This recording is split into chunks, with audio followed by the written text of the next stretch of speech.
see here. Ms. Riggs, Mr. Thompson, Mr. Cox, is everyone here and are we ready to proceed?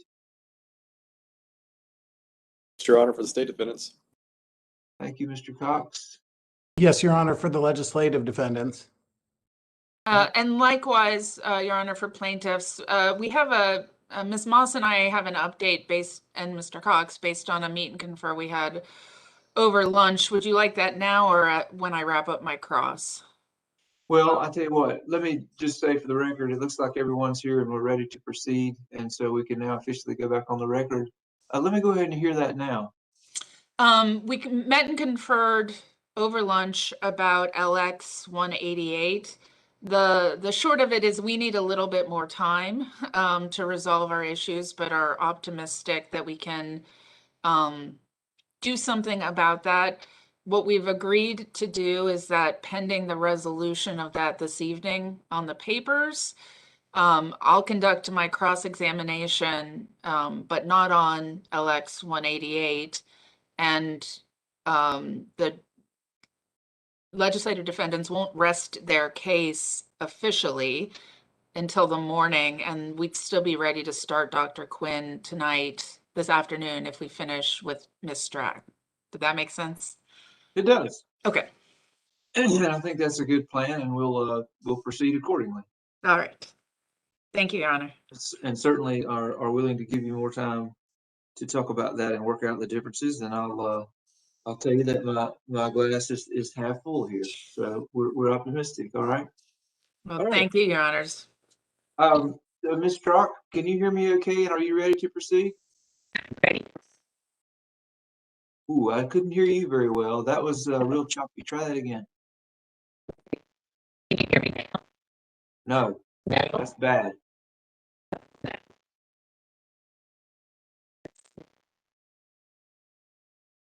I heard you, but it was like you were speaking like you were underwater. Make sure your headphones are completely plugged in, Ms. Strack. Is that better? No. Are they wireless microphones? They're wireless. Are they fully charged? I charge them very much. They don't use the battery life. Can't hear me. I can hear you, but it's not doable. It's as if. Let me just see if I can do it without the AirPods. See if that works.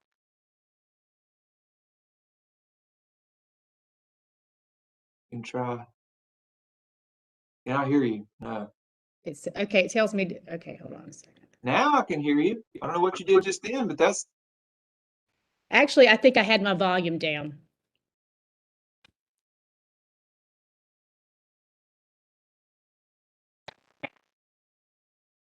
No, we're right back to where. You were good there for a minute. Second, right.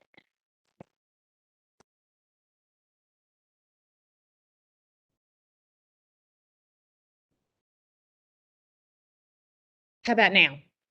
Yeah, that's good. All right. I think we'll just go without the AirPods. All right. So assuming it doesn't break in and out like it was earlier, I think we should be good to go. Great. All right. Thank you. Ms. Riggs, you may proceed. Thank you, Your Honor.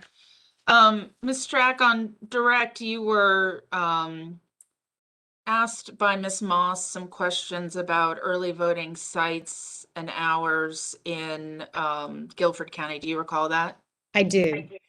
And can we pull up the demonstrative that was related to that, which I have already lost, but it looks like maybe Ashley is bringing up.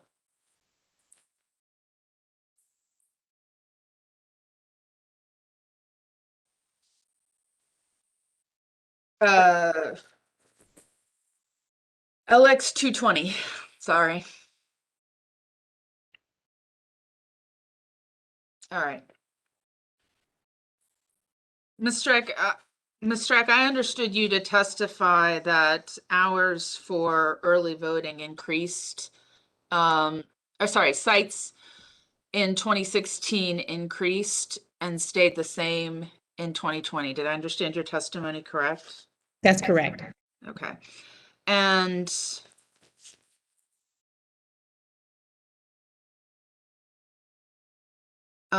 Ms. Stark, were you aware that in 2016, Guilford County only offered one early voting site for the first 7 days of the November 2016 election?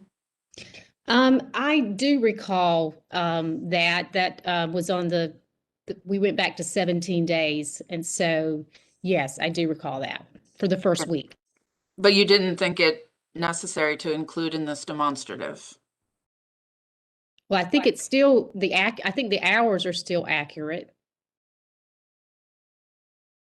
But this demonstrative does not reflect that for the first 7 days of the early voting period in 2016, there was in fact only one early voting site available in Guilford County. Isn't that correct?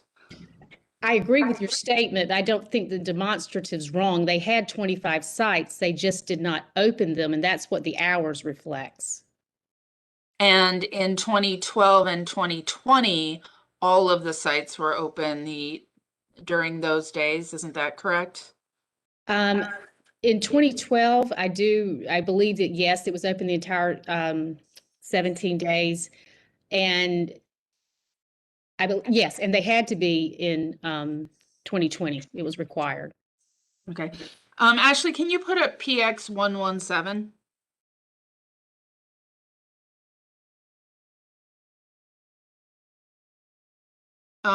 If you go to the third paragraph. Objection, Your Honor. There has not been a foundation established that this witness has seen this document before, and Ms. Riggs objected to her being offered as an expert witness. So showing her a hearsay document is inappropriate for a fact witness, particularly when no foundation has been laid that she's seen it before. I was about to lay it, and it had to do with the accuracy of her demonstrative. Give me just 1 second, please.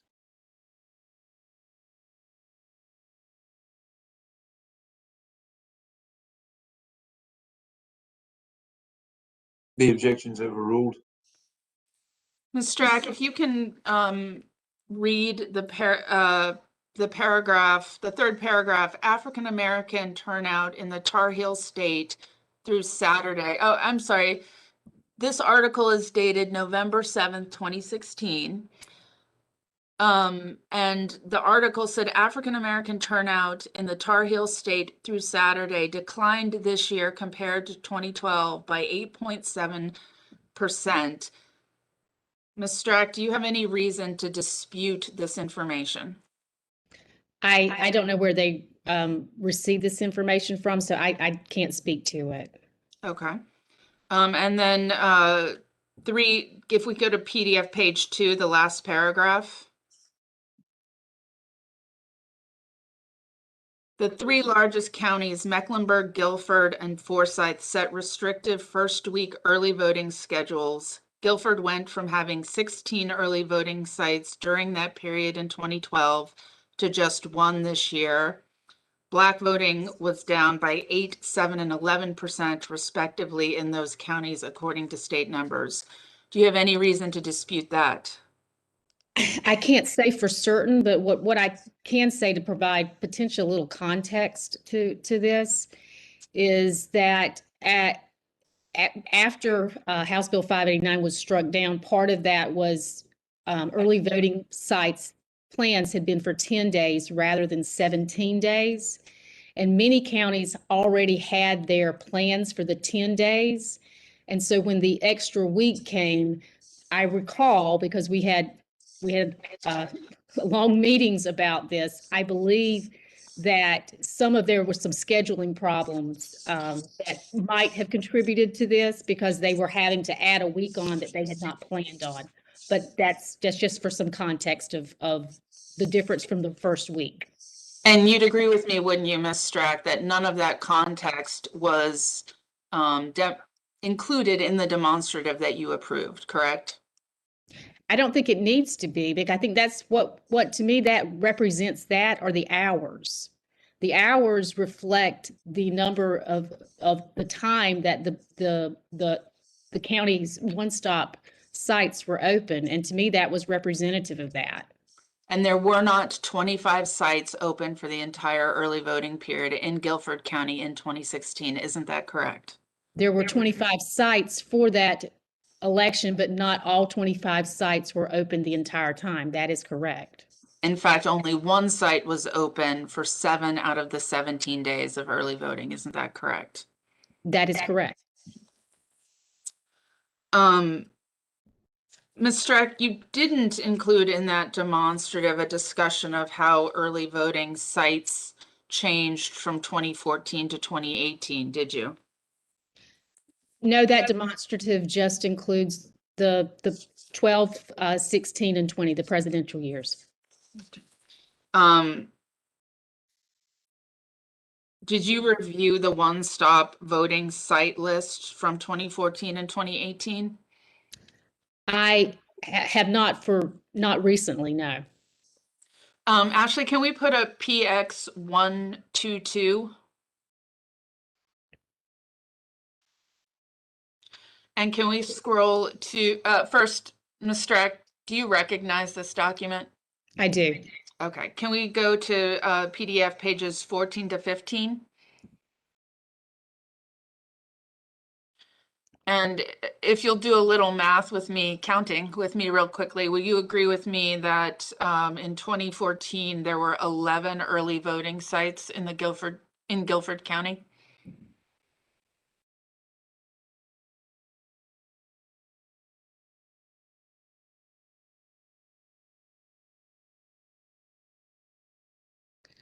All right. I'm only seeing, but excuse me. Yes, 11.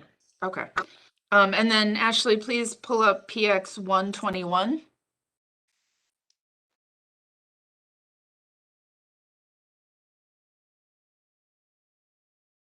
And if you, Ms. Streck, do you recognize this document?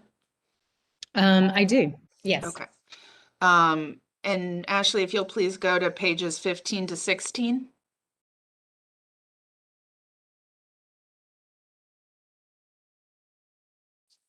And again, doing some counting with me, Ms. Streck, will you agree with me that this exhibit lists only 9 early voting sites for Guilford County in 2018?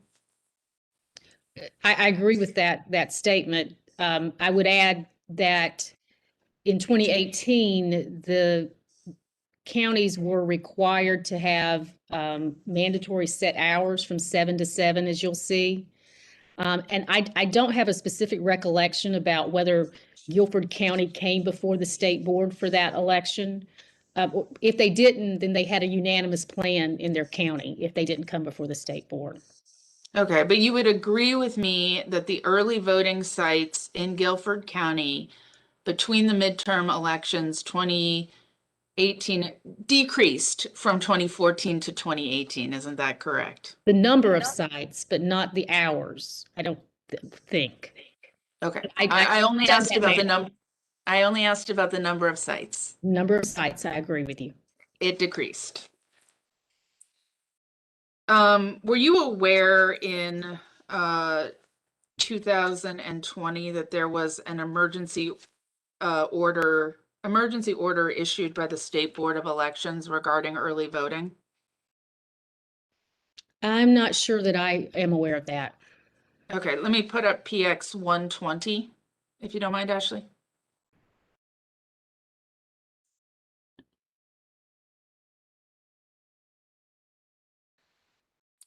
This is a numbered memo, numbered 2020-14 that constitutes an emergency order. Have you ever seen this document, Ms. Strack? No, ma'am, I don't think I have. Okay. You've seen numbered memos, of course, before, right? I have, yes. Okay, and will you scroll to the end with me? Ashley, sorry, the end of page 2.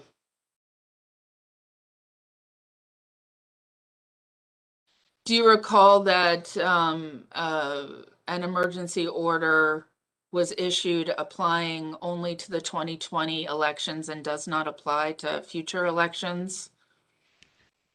Like, I don't have any information Oh. about it. Sorry. Fair enough. All right. Thank you, Ashley. I'm going to ask you some questions now about your presentation to the legislature. Ashley, if you don't mind putting up Joint Exhibit 878. And if we can go to page 2, you recognize this presentation as the one you went through with Ms. Moss? Yes, I do. Okay. And this is the presentation you gave to the Joint Legislative Elections Oversight Committee on November 26th, 2018, correct? Correct. All right, if we can go to page 31.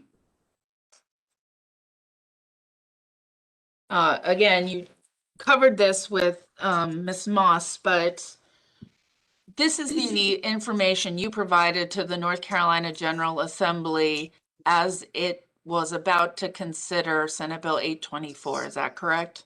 That's correct. Okay. And so this slide indicates that 184 voters who used the reasonable impediment declaration process did not have their votes counted, correct? That's correct. And this means that the evidence that you provided to the North Carolina General Assembly in November of 2018 was that over 15% of voters submitting a reasonable impediment declaration were not successful in voting, correct? I haven't done the math. The numbers are, it's 184. So if that, I'll take your representation that that's 15%. Okay. And you provided no evidence in your presentation as to whether or not the discounted reasonable impediments were based on unanimous or non-unanimous votes by the county board, correct? No. And when you gave this presentation, you had no reason to believe that any of the 184 voters whose reasonable impediment ballots were not counted were attempting to commit in-person voter impersonation, correct? I had no evidence of that, no.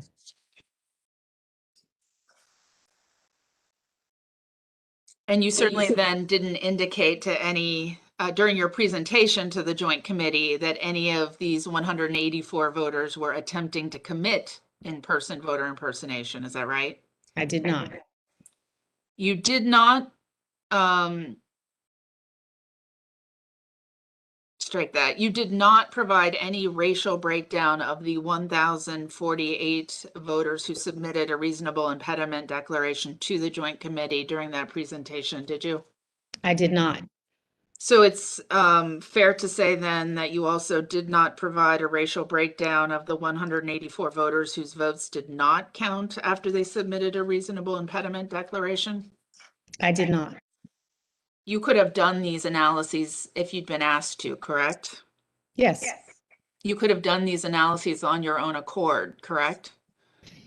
We had certainly had the data to do that, yes. You didn't think that relevant information to provide to the legislature? Honestly, as I recall, that this presentation was asked to be put together pretty quickly. And so I'm not sure exactly what conversations we had in determining what information we were going to provide. So I don't think that there was a discussion not to provide certain information. I have no recollection of that. Okay. And you also didn't suggest to the Joint Committee that the 184 voters whose reasonable impediment votes didn't count weren't actually eligible to vote, correct? Could you repeat that one time, please? I'm sorry. Sure. You didn't suggest to the Joint Committee that the 184 voters whose reasonable impediment ballots were rejected were not eligible voters.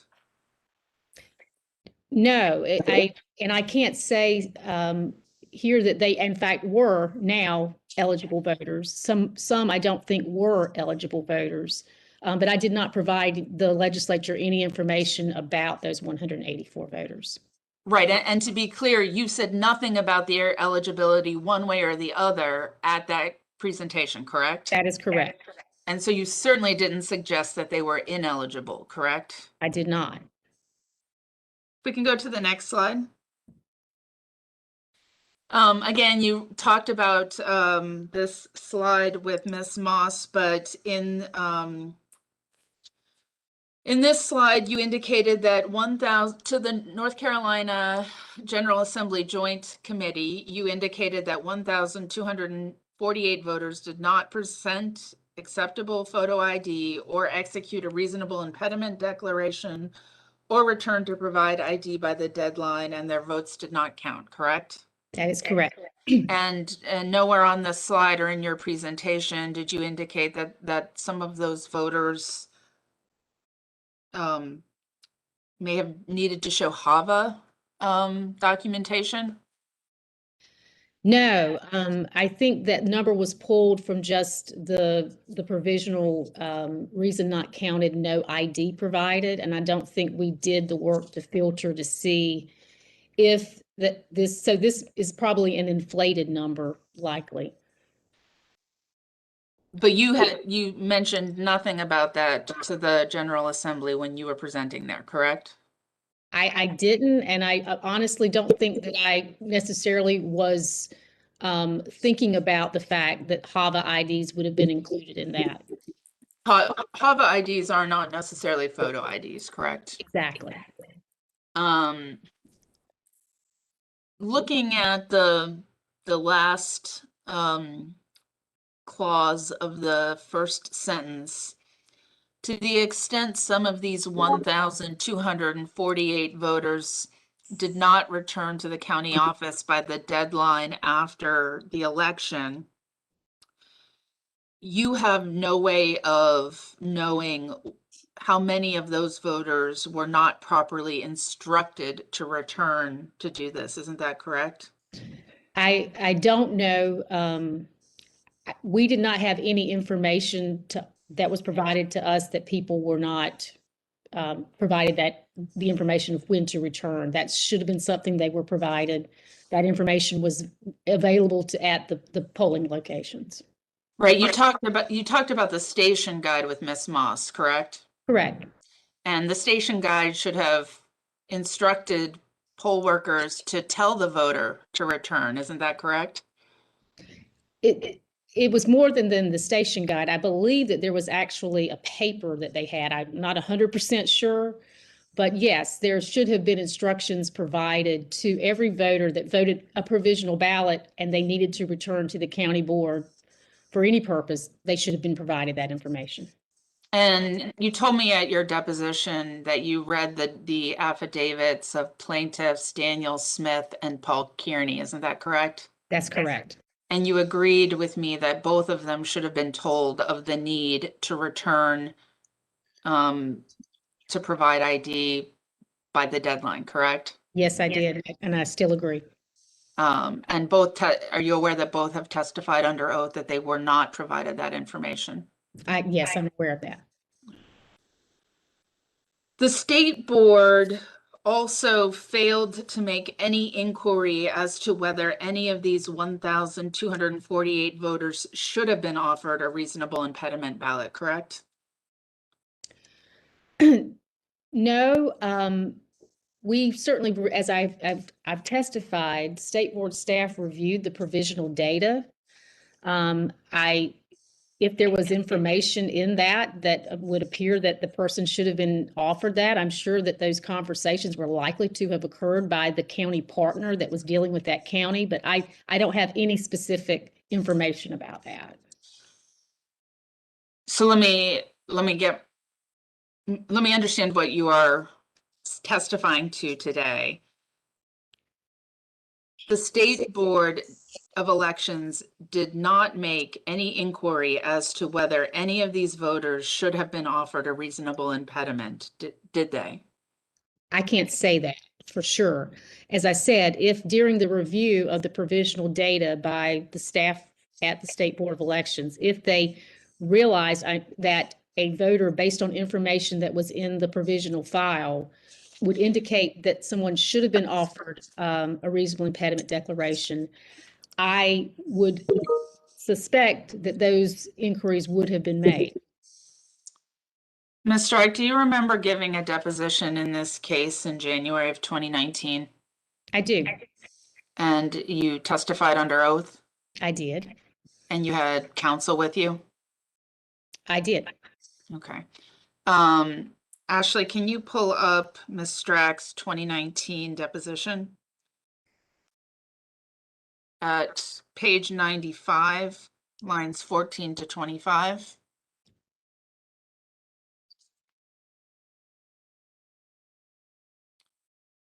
Ms. Strack, were you asked of the 1,248 voters whose provisional ballots wasn't counted and didn't execute a reasonable impediment declaration, did the State Board of Elections make any inquiry as to whether any of those voters should have been offered a reasonable impediment ballot? And you answered no, the State Board did not.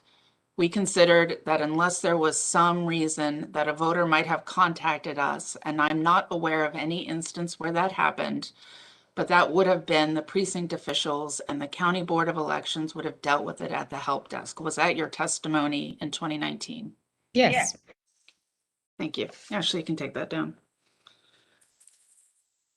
Can we go back to the presentation, joint exhibit? Yes, thank you. At the time you gave this presentation, Ms. Strack, you had no reason to believe that any of those 1,248 voters were attempting to commit in-person voter impersonation, correct? No, I did not. You did not provide any racial breakdown of the 1,248 voters to the Joint Committee during this presentation, correct? I did not. But you could have done these analyses if you'd been asked to do so, correct? Certainly, if I had been asked to, we would have done them. And if, as I said, it's my recollection, we didn't have a whole lot of time to pull this presentation together. And you didn't suggest in your presentation to the Joint Committee that any of these 1,248 voters were ineligible to vote, did you? No, I didn't provide any information about those voters, whether they would have been eligible otherwise. But certainly not any suggestion that they were ineligible, correct? No, I did not. You mentioned having to pull this presentation together quickly. I want to ask you a little bit more about that. Ashley, can we pull up Joint Exhibit 13? Ms. Strack, do you recognize this email? You are copied on it. It is from, actually, let's just scroll through it and let Ms. Strack make sure she recognizes this email.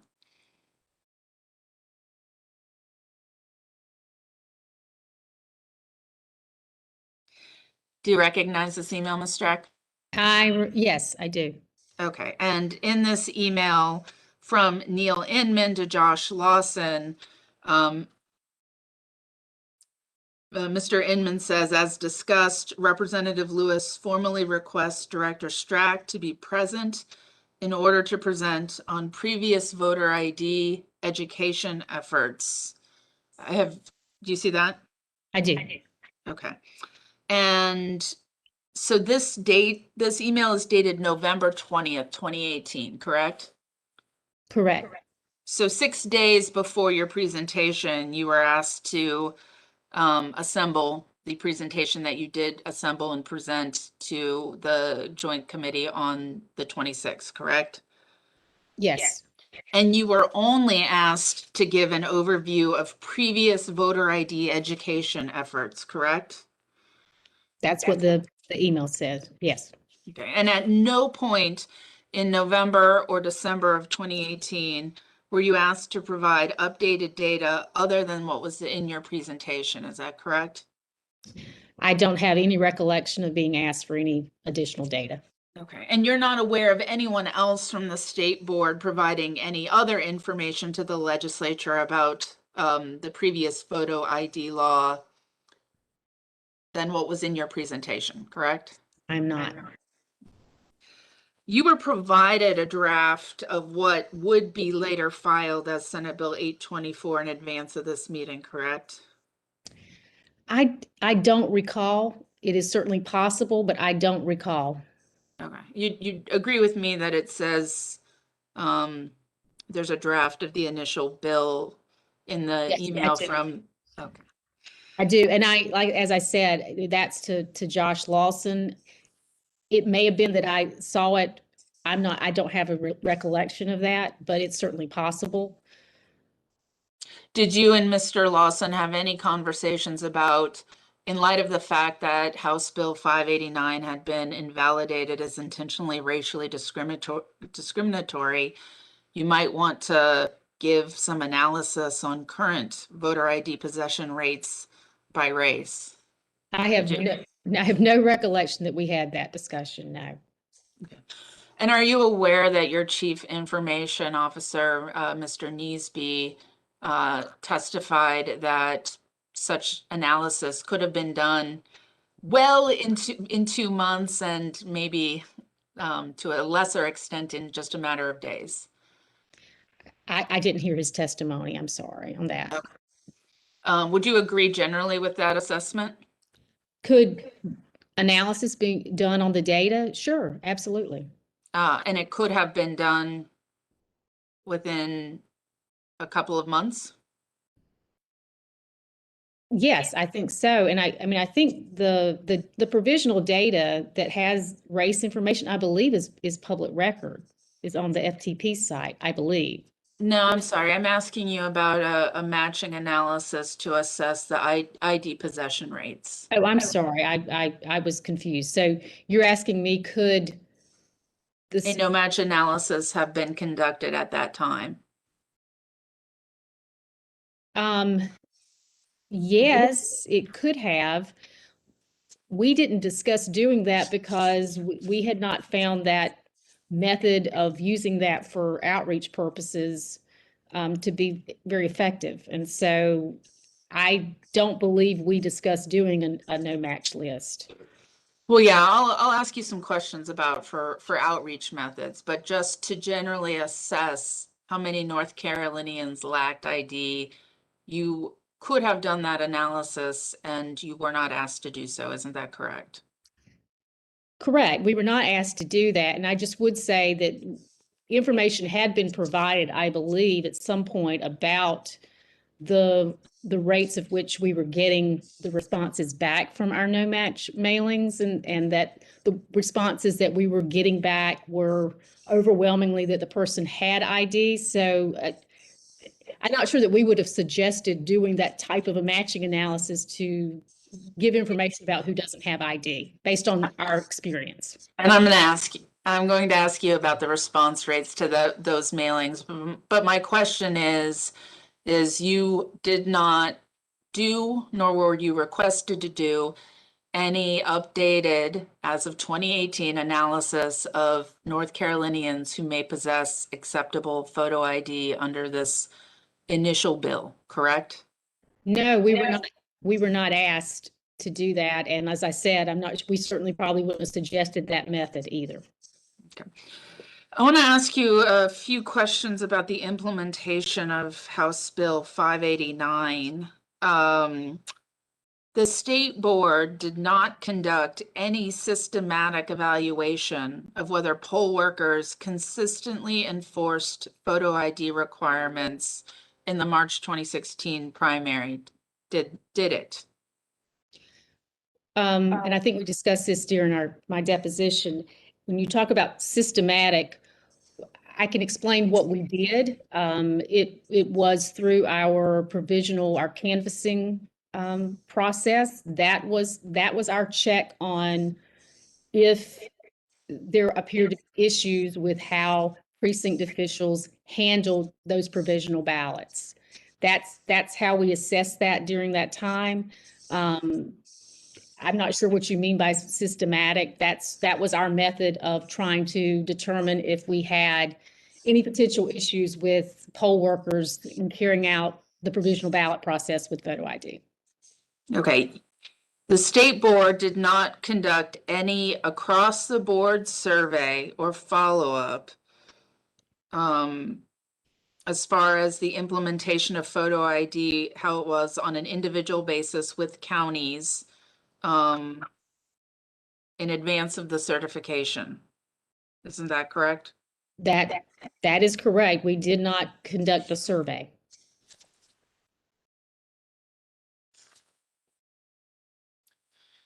So to dive into that, the state board did not systematically evaluate whether poll workers asked voters for identification and appropriately described the acceptable identification types, right?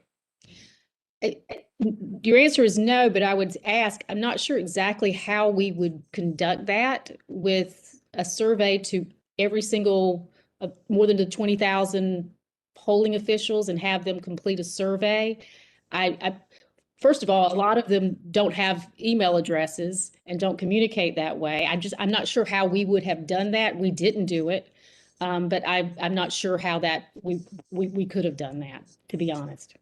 Actually, you can take JX 113 down. Are you aware, Ms. Strack, that other states do engage with post-election systematic evaluation of how poll workers implement photo ID requirements?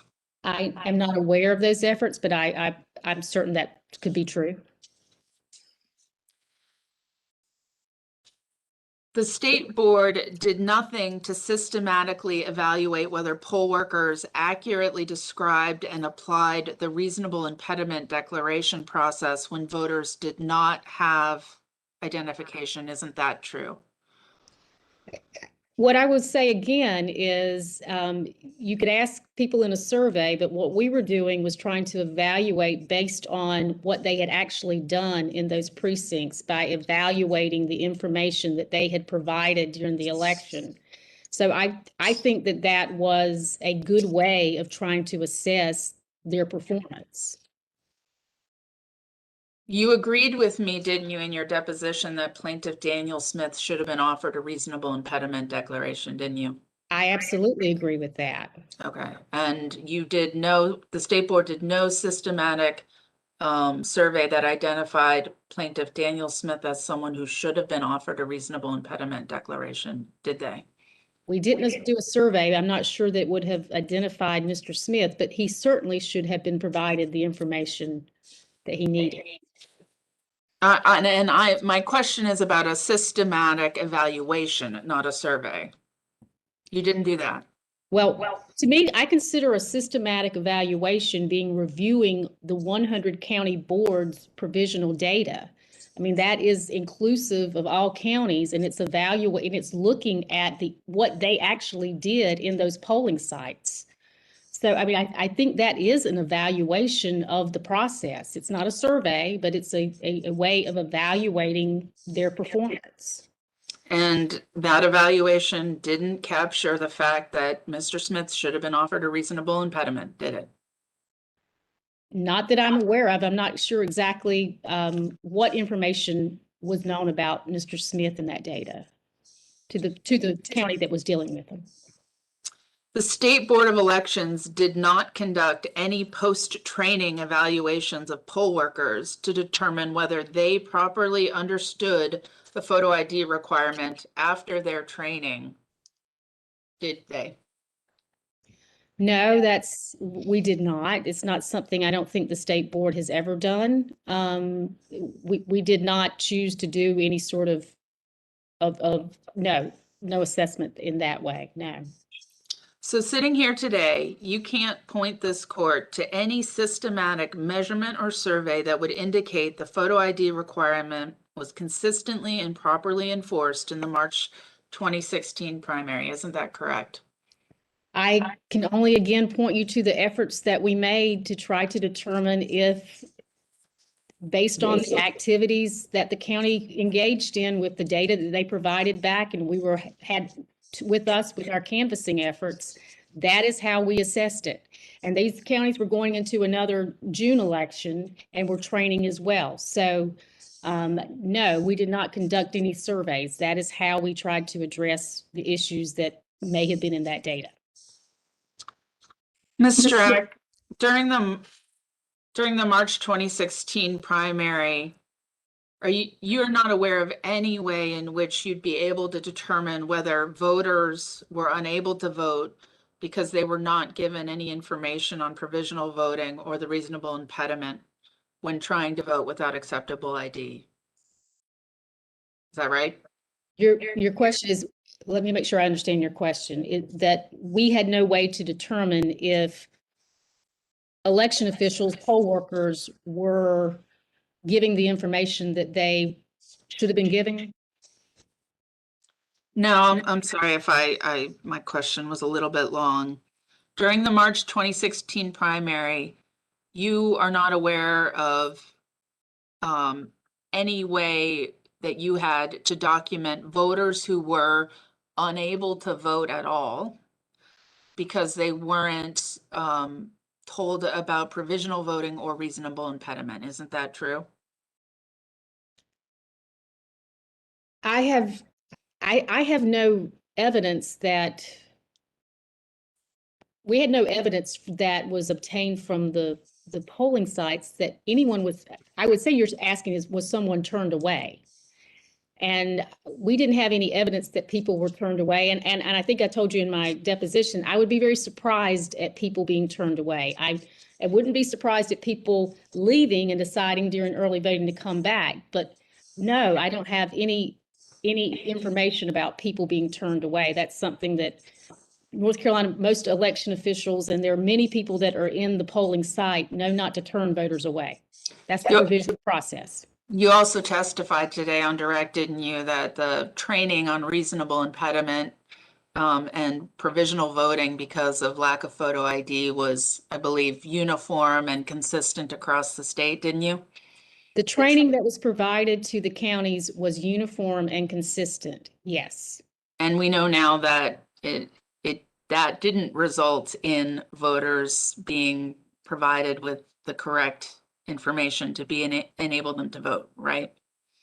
I don't think I can agree with that statement. I mean, I believe the vast majority of voters, I don't know that we have any information about people that were large numbers of people or that were turned away. I just don't have any evidence, and I'm not seeing any evidence of people being turned away.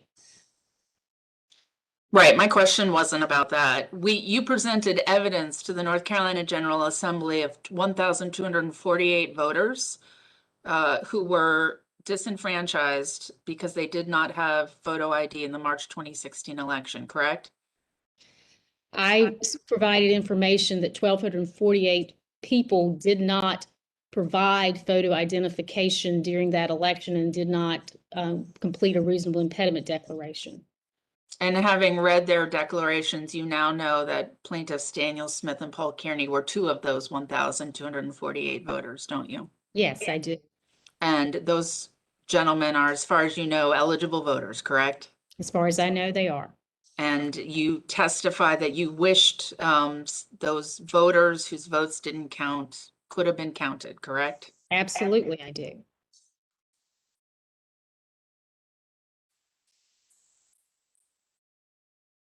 There's no way of knowing how many voters chose to stay at home and not vote because they misunderstood the photo ID requirement in March 2016, correct?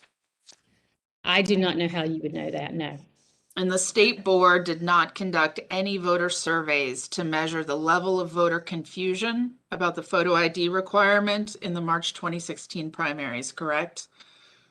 No, we did not. You talked with Ms. Moss in your direct about some of the outreach and media that the State Board of Elections did in the run-up to the 2016 primary. Do you recall? I do. You ran a statewide media campaign, I believe? Yes, we did. But the State Board didn't do any polling of voters to assess the effectiveness of that campaign, right? No, the effectiveness, we tried to gauge on election day or during early voting with turnout of seeing who showed up. And not only did they show up, Did they bring acceptable ID? That was how we gauged our media campaign and all of our outreach efforts, frankly. Okay, you didn't, but you, just to get a clean answer, you did not do any polling of voters to assess the effectiveness of the outreach campaign, correct? No.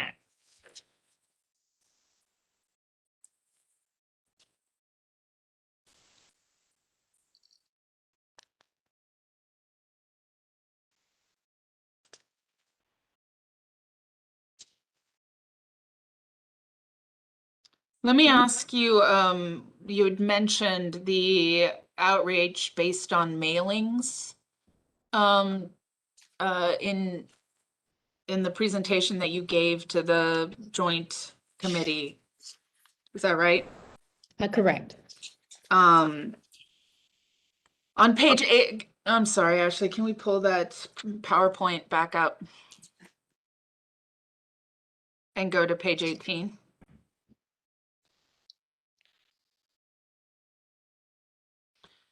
Here, Ms. Strack, you note that the state board received responses from 2,353 voters, which amounts to a response rate of about 22%, correct? The 2014 mailer, that Yes. acknowledgement of no acceptable ID. That seems, it's 95%, right? So let me sure I understand that. I'm sorry, repeat your question again. I'm sorry. You mailed out a document to people who signed the 2014 acknowledgement, correct? Correct. But you only got responses from 2,553, isn't that right? 2,353, Oh. yes. I'm sorry if I misread that. That's less than a 25% response rate, correct? That's correct. Okay, and the state board didn't conduct any analysis on why this response rate was so low, did you? No, as you see, 95% indicated that they did in fact possess acceptable identification. And so the majority of what we were getting back was that people had ID. But no, we did not do any analysis on that. Okay, and so 5% of the less than 25% who responded indicated that they did not have acceptable ID, correct? Correct. And if we go to page 19 of your presentation, it states the state board's no match list generated 254,391 voters. And then if we scroll to page 20, it says the voter outreach team sent a mailing to each unmatched voter, correct? That's correct. And so the response rate, you got responses from 20,000 and 580 voters, correct? That's correct. And that's just under 10%, correct?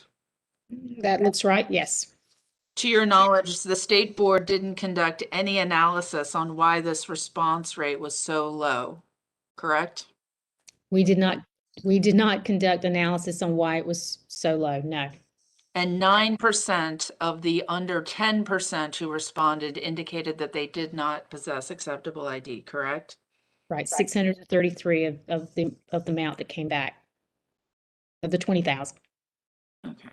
And similarly, the state board received a response rate of under 5% to the 209,253 voters sent mailings as a part of the no match list generated by Dr. Charles Stewart in the House Bill 589 litigation, correct? Yes. And to your knowledge, the state board did not conduct any analysis on why this response rate was so low, correct? No, we did not. We assisted the voters that responded back that they needed our assistance.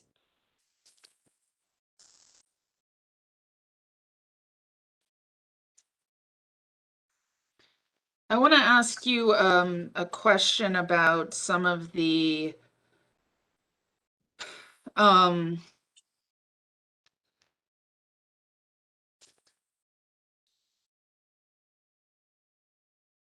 sorry. I want to ask you a question about a temporary rule that might have been issued under Senate Bill 824 near the end of your tenure as executive director. Do you recall issuing a temporary rule that voter identification cards shall be issued at any time except during the time period between the end of one-stop voting for a primary or election and the end of election day?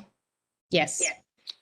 And this rule was consistent with the requirements of Senate Bill 824 as the state board, while you were executive director, understood them at that time.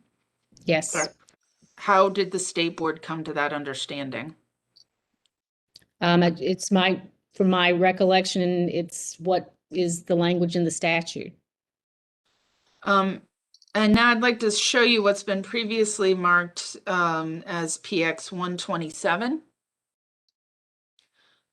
Ms. Strack, I'll represent to you that this is an excerpt of the transcript of this trial from Friday, April 23rd, 2021.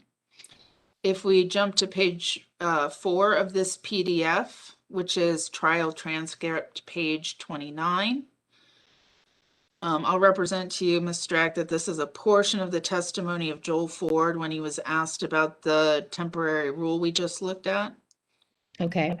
And I'd like you to look at the paragraph starting at line 5 of the transcript. It's timestamped 9/52/18. And it reads, "It's my understanding that the legislation I sponsored and that was ultimately passed does provide for free voter ID during early vote and on election day. This appears to me to be a different interpretation." Did I read that correctly? You did. Okay, so Senator Ford's understanding of Senate Bill 824 was not consistent with the State Board of Elections interpretation of it when you were the executive director and worked on that temporary rule, correct? It was not my understanding that you could have it on election day or the 2 days prior. Okay, and so based on this, is it fair to say that former Senator Ford miscomprehended the meaning of the language of Senate Bill 824 despite being a sponsor of it? Objection. Calls for speculation on what was in Senator Ford's mind. Objection is sustained. Your basis for understanding Senate Bill 824, I believe you just described, was based on the statutory language, correct? I believe that's how we came to that rule. Yes. Okay, so now I want to talk to you a little bit about the county boards of elections offering IDs while you were still the executive director of the State Board of Elections. Was it your understanding during your tenure that if a voter showed up to vote on election day and lacked a free ID, that voter would not be able to avail him or herself of a free county issued ID? Not on that day. Okay. They And could the next day. They could vote provisionally and get one the next day. you don't believe, I'm sorry. And it is not your understanding, is it, that at least while you were the executive director of the State Board of Elections, that a voter could go to any early voting site to get a free ID? Isn't that right? During my time, that was something we were discussing, as the statute was not very clear about, it just had to be offered. So we didn't come down on exactly what that necessarily meant. I don't think it prohibited the counties from doing it, their one stops. I think they can do that. I'm not sure how the state board right now is interpreting that, but we didn't believe it prohibited them from doing it one stop, but it didn't specifically say that it had to be at all one sites.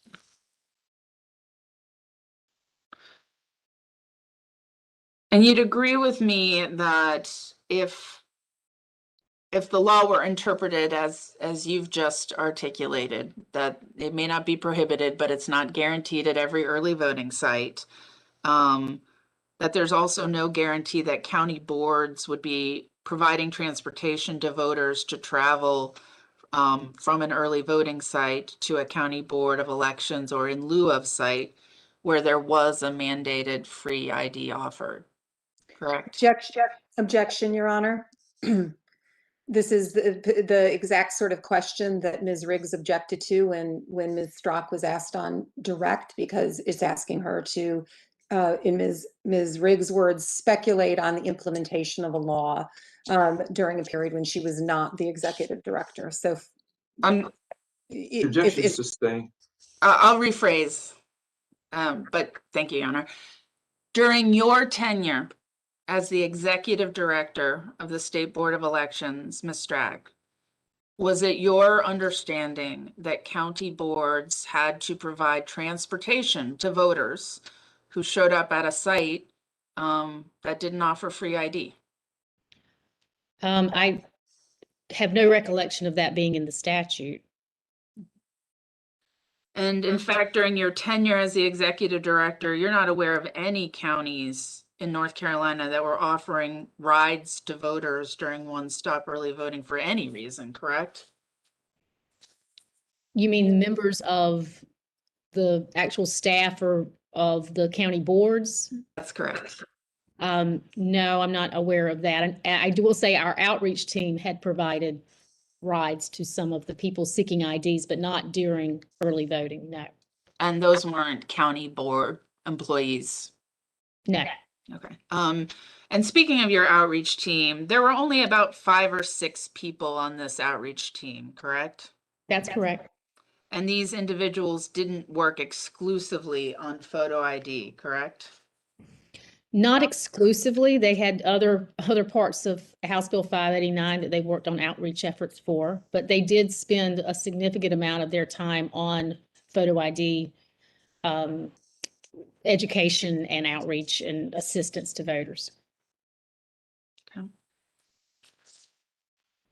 Ms. Strack, I want to ask you a little bit about, you testified about how your understanding was of how voters voted provisional ballots or went through the voting process on election day in your direct with Ms. Moss. Do you recall that? Yes. Okay, and I want to show you what has been marked PDX 5-2, which is a demonstrative that plaintiffs have already used in this case. Ms. Strack, this demonstrative describes the poll worker decision points required to enforce a photo ID requirement. And I want to ask you a little bit about whether or not this comports with your understanding of the process. Do you see along the top, there are 6 questions reflecting poll worker decision points? Yes. I want to ask you some questions about each of these. Sure. In the implementation of House Bill 589, do you agree that a poll worker was required to request ID of voters? Yes. Do you agree that poll workers in North Carolina had to scrutinize voters' ID after requesting it? They had to determine that it wasn't expired and that it was an acceptable ID. And do you agree that poll workers in implementing House Bill 589 in North Carolina had to decide whether or not that ID bore reasonable resemblance to the voter? That's correct. Do you agree that in North Carolina, when House Bill 589 was in effect, that if a voter did not have an acceptable ID or the ID was deemed not to bear a reasonable resemblance, that those voters were directed to a help station? Yes, they would have been sent to the help station, and there's another process that they would go through. Yes. Okay. So these voters would be diverted to what was another line away from the general voting population, correct? It would be the help station that's for anyone who has a reason for voting provisionally, yes. And that's different from the general voting population casting regular ballots, correct? Sure.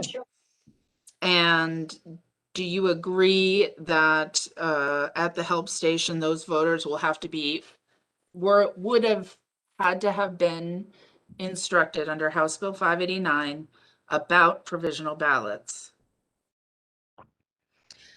Well, the reasonable resemblance, yes, any voter that was going to be voting a provisional ballot, that is where they would have gotten the information about that process at the help station. Yes. And do you agree that in North Carolina, under House Bill 589, that voters who may have had a reasonable impediment would have also have to have been instructed about the reasonable impediment declaration? They would have, the help station would have provided them information on what they would need to do in order to vote provisionally. So the voter wouldn't necessarily have to ask for any of that. They would just be presenting their problem, and it would be up to the help station to determine what the reason for the provisional ballot would be, and then they would provide them the documentation that they needed in order for their ballot to count. Okay, so it is a poll worker decision point about who is offered a reasonable impediment declaration at that help station, correct? Well, it's based on the information that the voter gives to the help station person. If the voter says, listen, I have one, I've left it at home under 589, they wouldn't give them a reasonable impediment declaration. They would just have them vote a provisional ballot and tell them they need to bring one before canvass. So it's based on the interaction between what the voter tells the help station precinct official or election worker about what the reason that they're voting provisionally. And ultimately, it's the poll worker who decides whether or not to offer a reasonable impediment declaration to the voter at this decision point, correct? The precinct official or election worker has to provide the actual declaration as part of their provisional process. So in that respect, they are providing the form. The voter wouldn't have the form themselves. So, but it is part of the conversation that the help station has with the voter to determine if that is what they need to complete. Okay, and do you, based on your experience administering House Bill 589, do you agree it's another poll worker decision point who's given assistance completing a reasonable impediment declaration? I wouldn't necessarily say that it's a poll worker decision point. If the voter requests assistance, but I have no reason to think that a poll worker or a precinct official wouldn't provide that assistance to any voter that's requesting it. So Okay. it's not like they are deciding that who they will give assistance to and deciding that they're not going to give assistance to. That I do not believe that that happens.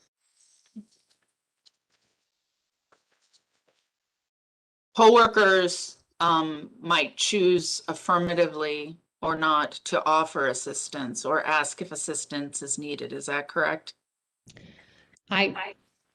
They certainly might if they sense that a voter needs help. I would think it would be very reasonable for them to ask if they needed help. Do you recall whether the station guide issued during your tenure while House Bill 589 was in place affirmatively directed help station poll workers to ask if the voter needed assistance filling out the reasonable impediment declaration? I'm not sure exactly what the specific language is for that. So I'm sorry, I can't recall precisely what's on that part of the book. That's fine. We talked about, we've hit it a few times. I have a couple of different questions about, you sought to educate voters about the photo ID requirement during your tenure as executive director, correct? Correct. And you had a media campaign, including television and radio ads, correct? Correct. And these were the most visible part of the state board's media campaign for House Bill 589. Isn't that correct? Well, I'm not sure I could say that. It depends on if you saw it. I mean, there were other visible parts of the campaign. But yes, seeing TV and radio, we believe was a very big part of the campaign. And the television campaign included public service announcements, isn't that right? That's correct. And that included a 30-second and a 60-second PSA that were part of the Be Recognized campaign, right? That's correct. And there was another video titled Be Seen, Be Heard, right? Yes. None of these public service announcements actually mentioned that voters would have to fill out a reasonable impediment affidavit if they didn't have acceptable ID, correct? Yes, and that was purposeful. We purposefully did not put those words in those ads. And in fact, you purposely decided not to use the term reasonable impediment in the PSA to voters about the prior photo ID requirement because you were advised that it would be too confusing for voters, correct? That was something that we were advised with the media consultant, but it was something that I think actually made perfect sense, that they didn't need, the voter didn't need to know that they needed to ask for a reasonable impediment form. They just needed to know that if they didn't have ID, they would still be able to vote. And so we didn't think it was necessary, and it might certainly cause confusion. We were told that that might, and it seems pretty practical thinking that it probably would have. And your media experts advised you that people might not know what reasonable impediment means, correct? Correct. There was no definition of reasonable impediment in House Bill 589, was there? No, it was, I don't believe it was defined. I think you're right.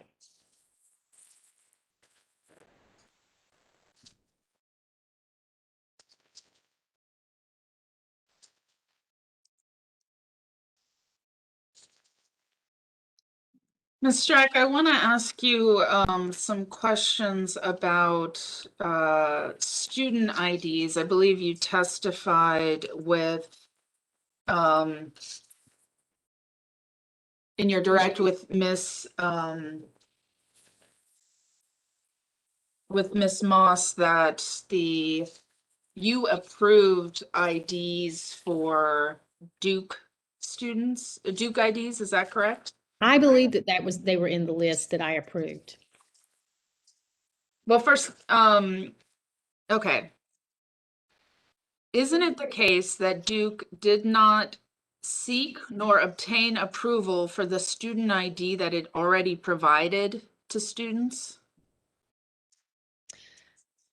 I'm not sure about the answer to that. I know that we had, because of the initial wording in the language in Senate Bill 824 about what was required of a student ID, there was some universities, my recollection is, that could not comply with their existing ID. That language was ultimately changed. So I'm not sure where Duke fits into that. Okay. Ashley, if we can pull up PX 134.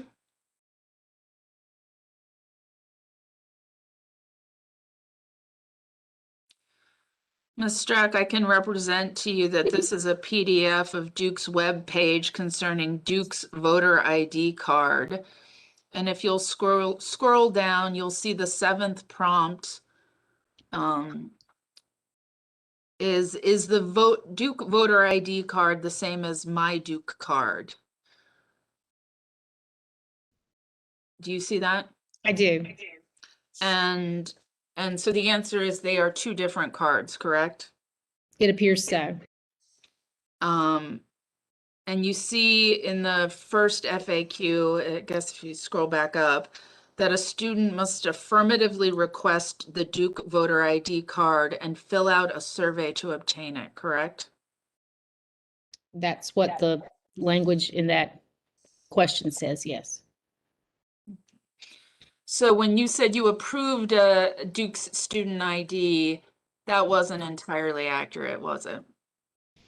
I approved a ID that Duke submitted for use for voting, yes.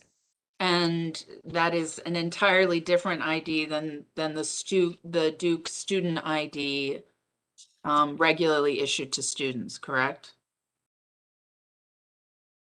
Based on what you have shown me, it appears that there are two cards. So you'd agree with me, I'm sorry. Oh, sorry. So you'd agree with me, wouldn't you, that because the Duke card was not approved to be used for voter ID purposes, that not all Duke students would be permitted to use their Duke ID for voting purposes? Objection, Your Honor. I don't think she's laid a foundation that Ms. Strzok is able to testify from firsthand knowledge about the Duke cards and how they're issued and what students obtain or do not obtain them. Your Honor, Ms. Strzok testified earlier that she approved Duke IDs for voting. Objection sustained. Ask your next question. Thank you, Your Honor.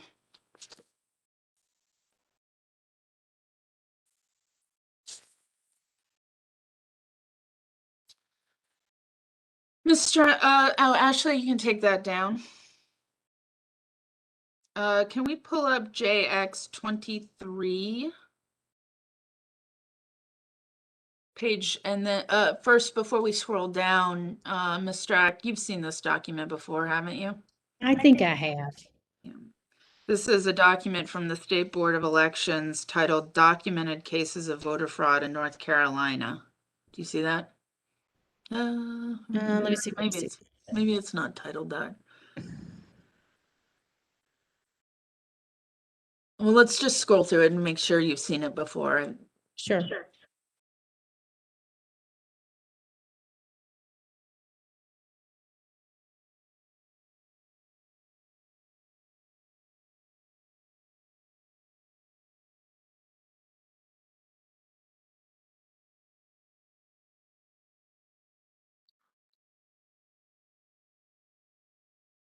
Does this document look familiar to you, Ms. Strzok? That that chart there looks very familiar because I created those. You were at the State Board of Elections when this report was issued, correct? I'm not sure, I'll be honest, I'm not sure I understand. Like I said, I created those two charts. I'm not sure exactly if I knew that document, all of that being together. I'm not sure. Could you show me the date again of when this was? March 7th, 2013. Okay. March 11th, 2013. We'll scroll, let's go to page 23 if you're not familiar with this I'm document. sorry, I'm not sure that Are you familiar with this? now this I am familiar with, yes. Okay. I thought you might. So this chart captures each allegation of voter fraud that the State Board of Elections referred to the District Attorney's Office between 2000 and 2012, correct? This is what that table says, yes. Okay, and directing your attention to the 5th row, that row represents every referred case of voter impersonation fraud referred to a district attorney between 2000 and 2012, correct? I see that. Okay. And in total, there were only 2 instances referred to the district attorney, correct? Based on this chart, yes. And whether they were actually found guilty is a completely different matter, correct? Correct. All right. Thank you, Ashley. Can we pull up Joint Exhibit 3?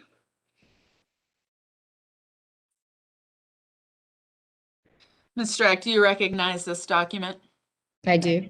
Okay. This is the 2017 post-election audit report for the 2016 general elections performed by the State Board of Elections, correct? It is. And scrolling down to page 3, at the top of the page, it reads nearly 4.8 million North Carolina voters participated in the 2016 general election, correct? Correct.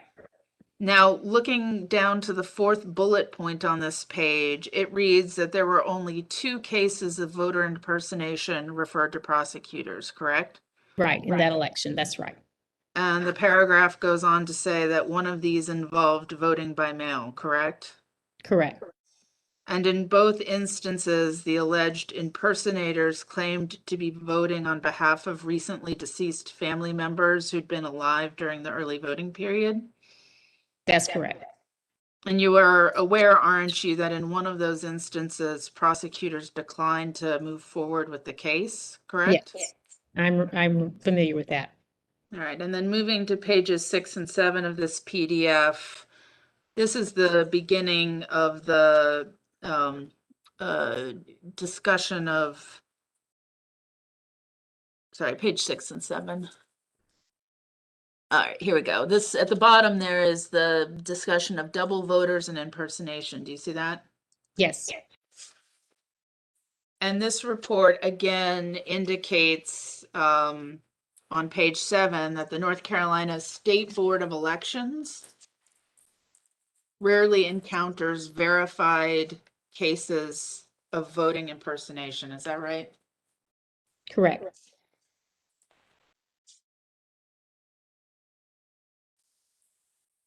And it mentions the 2 cases we discussed, correct? Correct. So give me just 1 second. Oops.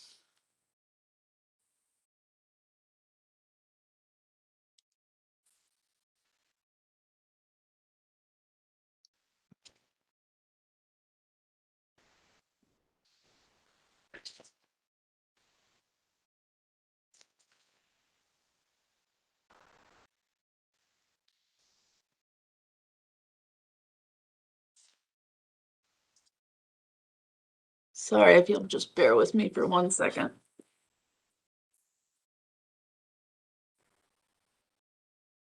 Okay. Ms. Strack, are you familiar with the idea that instances of alleged duplicative voting are in fact administrative error? It can In be. Your Honor.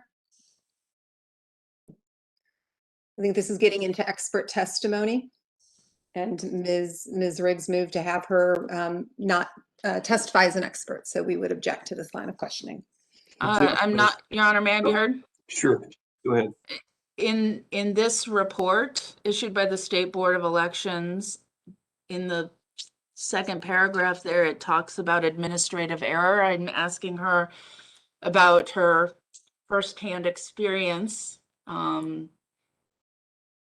back when she was executive director. Could you repeat the question again?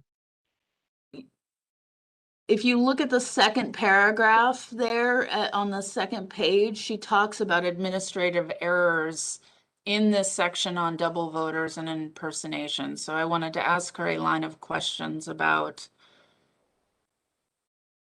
that. But also, Your Honor, this may be a time to say that I do believe I need to offer a line of proffer questions. Proffer cross questions. Ms. Moss has offered Ms. Strack's report as a proffer, and I understand that the court will accept it as a proffer, but for completeness of the record, I think the plaintiffs are entitled to offer some proffer cross-examination questions rather than to allow the record to be lopsided if another court were to disagree with this court's ruling that Ms. Strack is in fact not a qualified expert. Well, the objection to your previous question is sustained. You can ask that question as a proffer if you'd like to. All right. Okay, excellent. I will ask these, and I'll, for Ms. Moss's sake and for the courts, I will try and clarify when I'm starting a proffer and ending a proffer, if that's helpful. That would be helpful, yes. Okay. So this is a proffer line of questions, Ms. Strack related, Ashley, you can take this exhibit down. This is a proffer line of cross-examination questions relating to your testimony or your expert report being offered as a proffer that this court has excluded. And so the question is, Director Strack, are you familiar with the idea that instances of alleged duplicative voting are in fact administrative error? There are instances, yes. I mean, that certainly can be a reason for someone appearing as a double voter. It's not the only reason, but it certainly can be a reason. And have you reviewed the paper, One Person, One Vote, estimating the prevalence of double voting in US presidential elections by goal at all? I have not. Are you aware that in that paper, researchers specifically conducted a review of double voting in the context of election fraud through an audit of poll books in Philadelphia during the 2010 midterms? I'm not aware of that study, and so I can't speak to that. Okay. And so likewise, then you would not be aware that that paper found that 1% of registrants without a vote record in the poll book nonetheless have an electronic vote record, meaning 1% of the individuals listed in the voter file as having voted do not have a corresponding record that they voted on election day via the poll book. I have no information about that. Okay. And so you have no understanding that the authors of this learned treatise concluded that the measurement error likely explains a sizable portion and possibly nearly all of double voting in the 2010 midterm elections? In that particular state, is that what you're referring to? Yes. As I said, I don't have any information about that report. Okay. And And it's not North Carolina. Just want to make sure I went to, is that true? yes, I just clarifying that you are not familiar with that treatise. I am not. Okay. But again, still in proffer mode to confirm, you understand that the number of alleged double votes in North Carolina is well below 1% of the votes cast, correct? That were identified for that report, yes.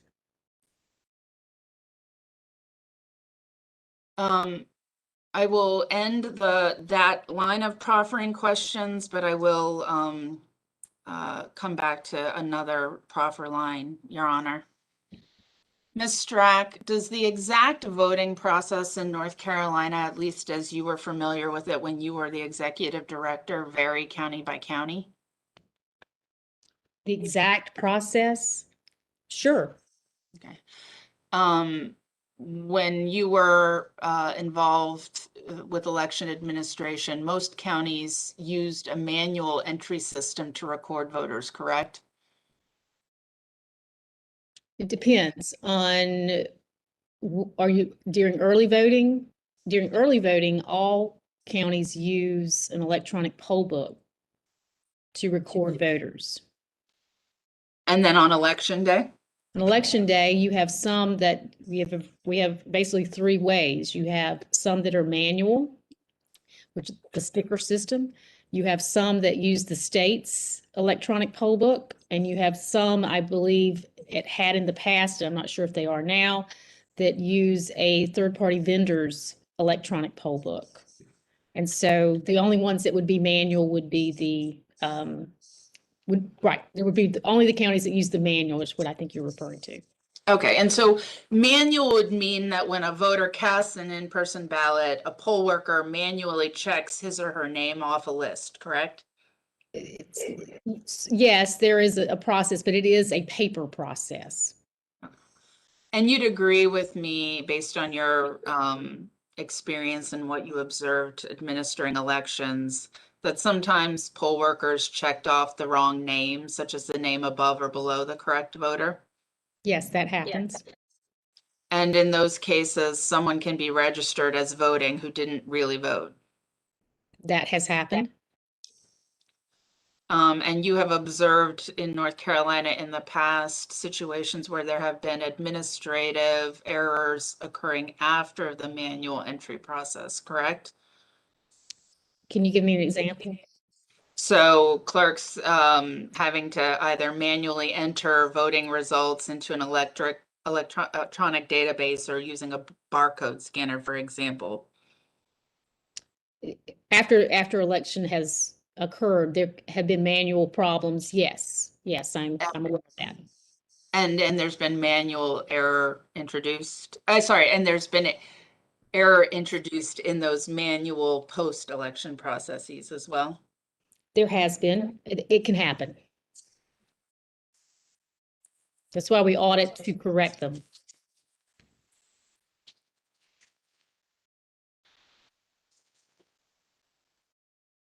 Your Honors, I think everything that I have left is proffer testimony. Do you want me to start now or after our break? Now, Okay, thank you, Your Honor. All right, Ms. Strack, this is simply proffer testimony offered, proffer cross based on the report that you submitted that's been excluded and that Ms. Moss is offering as a proffer, okay? Sure. And you offered some opinions on the state board's future implementation of Senate Bill 824 in your report, relying on your experience implementing House Bill 589 while executive director, correct? I did. You did not rely on any academic studies about voter ID implementation, correct? I did not. In fact, you're not aware of any academic studies about voter ID implementation, correct? No, I've not studied any academic studies on photo ID. No. And you have not held any position with the State Board of Elections since the end of your term as a director in May of 2019, correct? That's correct. And as far as the state board's plans for implementing Senate Bill 824, you had you stated in your rebuttal report that you are not aware of the current executive director's plans, correct? I do not know her plans, no.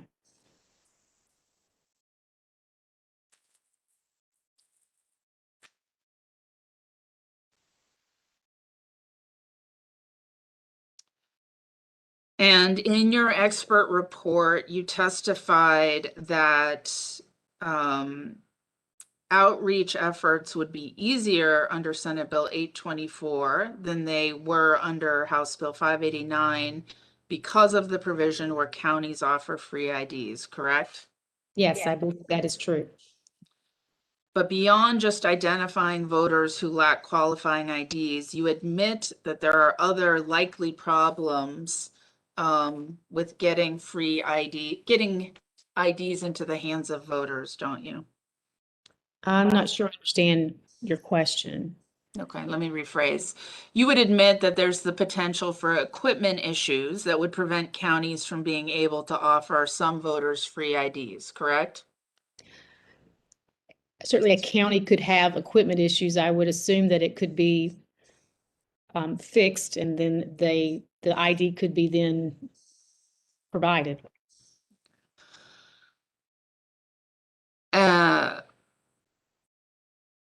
Even if the equipment was working, sorry, strike that. If the equipment had problems, you have no basis for knowing or stating how long it might take to fix that problem, correct? No, I do not. And even if the equipment was working, you agree that there's no way a voter appearing without acceptable ID on election day could get a free ID on election day, correct? They could not get one on election day, but I believe they could get one the next day. That would require a separate trip, correct? It would.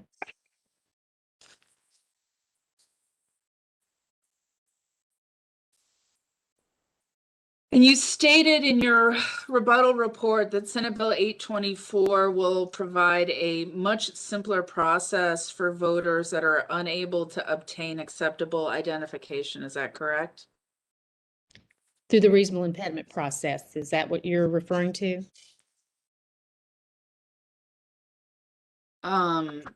Yes.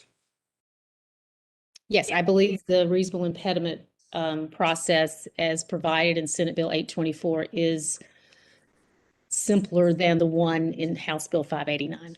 You'd agree with me that there's no just like there wasn't in House Bill 589, there's no definition of reasonable impediment in Senate Bill 824. There is not a definition. It provides some examples, but there is not a definition. And right there, if I can, it's now 3:30. Time for us to take our afternoon break. We're going to take about a 15-minute break at this point. We can recess 15 minutes. We'll come back at 3:40. All right. thank you, Your Honor. Strat, can I ask you one thing real quick? Absolutely. I wanted to make sure I heard you correct with regard to the name of the system. You